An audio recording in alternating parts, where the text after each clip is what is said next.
Peter? When you say Cuba is next, Cuba.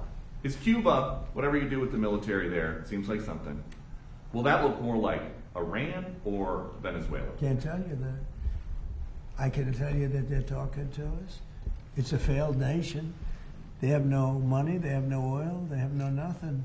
They have nice land. They have nice landscape, you know. It's a beautiful island. I think they have great people. You know, I know so many people from Cuba that were treated terribly and they're over here and they became rich. They're very entrepreneurial people, very smart. I know a lot from Florida especially. There's so many people. A friend of mine started over with nothing. He's now the largest owner of gas stations in the country and stuff. I mean, Cuban. I also know, I was just with a fantastic person who's Cuban and made a fortune in sugar, you know, Fanjul family, right? And this family wants to go back to Cuba to visit it. They haven't been back in like 50 years or something. They largely come from Cuba. And we'll see what happens. They were asking me about that. They want to go back. Not only Fanjul, a lot of Cubans have said, "Oh boy, would they love to go back."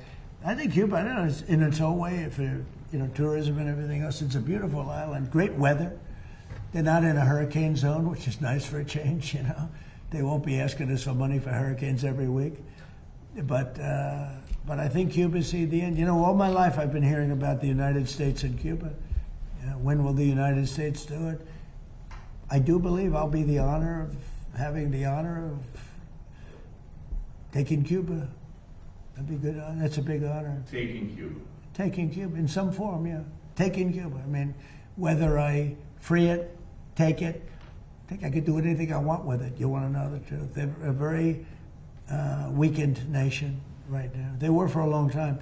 Very violent leaders. Castro was a very violent leader. His brother's a very violent leader. Extremely violent. That's how they governed. They governed with violence. But a lot of people would like to go back. Okay, one more question. Quick question on fraud for Vice President Vance. Mr. Vice President, you announced a couple of weeks ago in the EOB that the administration would be halting Medicaid payments to Minnesota until the state decided to take